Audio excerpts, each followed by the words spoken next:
Can all of you hear? Robert Fanning, can you hear?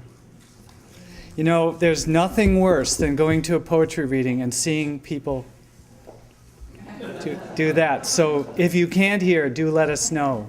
It's fixable, this problem.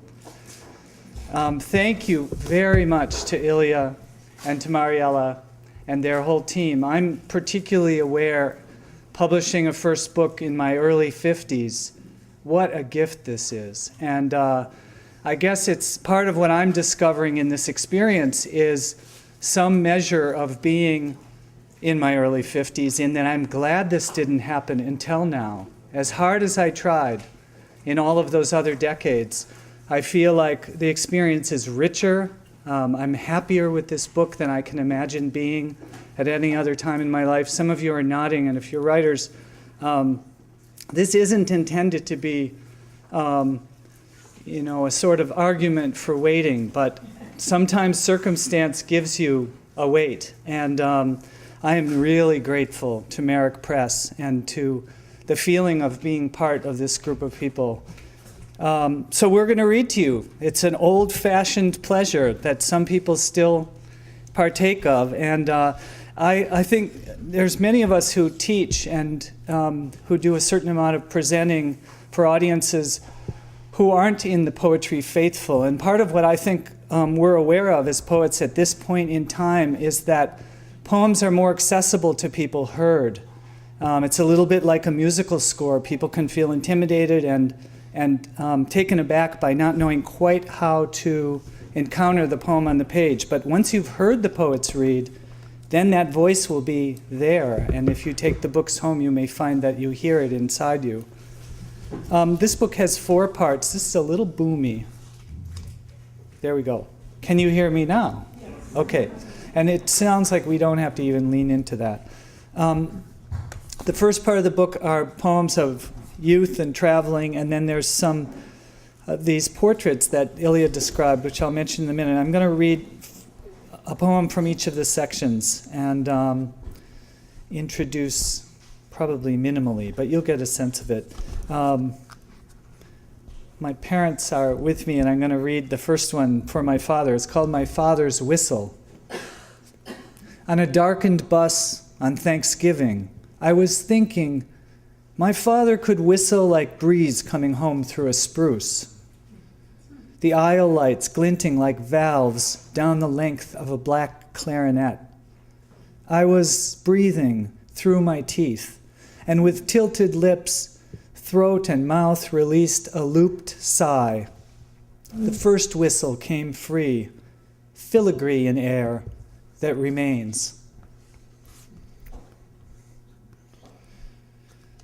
These muse poems are an invented form. They have 13 rhymes on the same sound, and there are 9 of them. There were 9 in the tradition of the legend of the Greek muses, 9 of them, and they each had a domain. Music, mathematics, epic poetry. And I realized I loved these stories when I was a child, and when our daughter was born, she really loved Greek myths, and I read them aloud to her a lot. And in the process realized that I had misunderstood something essential, that the muses I had thought were the virtuosos. They were the masters of their art. They weren't the inspirers of male artists. And so I held on to that idea and wrote these portraits. They're each about a real person, and they're all people who have been teachers to me in one sense or another. So I'll read you 2 of these. The muse of music is Euterpe. Huzzah, oh huzzah, you voice of intelligible sanity, a woman bound by pacts and serene confidence we can't touch, much less see. Yet we hear clusters of notes forming chords whose choice means the force of life was never stronger, as danger is beyond belief. Strange fruit, stained fools with bleached hoods and sharpened pitchforks, or cops with lamps trained on a face, contemplate the opposite. Bass drum broad as the grill of a Rolls Royce, and a tenor with butter in the bell. ruminate in slow motion, inching through the melodious chain of chambers with room for all comers, each hit, every noise, doubling and tripling in time, band comprised of gorgeous moving hands upon strings, valves, mallets, and keys, and ever over and under and now through the panoply circles a mind in full voice. When I was a child, with toys to stand in for the adult apparatus of saxophone, piano, and bass guitar, I would stride to a mirror in pantomime, emulating as on stage the anticipatory joys of jazz, which was love, which was ecstasy. I had no idea what music could mean to those who play, that's the word, not a game, but a sinuous, agonized, sometimes jubilant wager on faith. To a pubescent white kid with no axe, it seemed simple. Music is a ploy, as cut of clothes or hairstyle or cash makes the man, so an instrument is the ultimate accessory and prop. Imagine Tristing the chanteuse, acrobat of emotion and femme fatale, who, to make 'em cry, would kiss the boys. But there was wonder beneath the superficial stupidity. I knew enough to listen, humbled and stilled, and while life grew in pain, to rejoice amid the shocking, unalloyed complexity of our world, at war with concentration, bitterly suspicious of beauty. Your own songs melt schisms among the elements, as sunlight will arise in torrential cascades, invisible energy reforming molecules, alchemizing atoms. Your likeness in photographs, my only approximate image, yet engraved here inside me, modal in the fibers, from tapping foot to nodding chin, and sacred at the source, is your voice.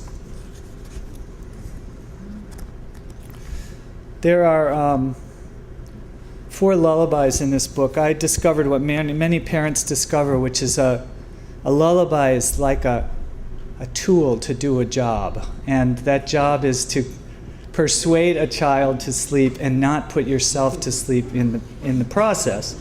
And it has to be interesting enough, but not too interesting. So in pretty much in desperation, this one grew out of listing professions that went to sleep. For a child we were traveling, she was not at home, she was really wound up and eventually went to sleep. So being interested in this idea of a poem that can do a job, this one turned into this with, I can't claim to have been quite so complicated in my original list. It was probably just carpenter, painter, shoemaker, and so on, but it became a little more complicated. And it has an epigraph from Wallace Stevens, an antipodal, far-fetched creature worthy of birth. Cradle song. Reapers and sowers, gleaners and drovers, all go to sleep. Plowers and fleecers, 12 o'clock mowers, go to sleep, as far as we know, as far as we know. Elephant trainers, wallpaper hangers, corncob pipe-smoking porters will all at the wave of a hat go to sleep. Maple sap boilers, climbing rope coilers, to sleep before long or gradually to sleep. Congressional pages, pundits and sages, acolytes and choir girls, to sleep now, to sleep. As far as we know, we'll know. Shopkeepers, goalkeepers, timekeepers, lighthouse keepers, at long last to sleep. Steeplejacks, lumberjacks, jackhammerers, and applejacks, to sleep now, to sleep. As far as we know and we know, as far as we know. Deep as the chimney shaft that passes your bed, and wide as the rough black roof overhead. Now to sleep, tiny child, now to sleep. As far as we know, as far as we know.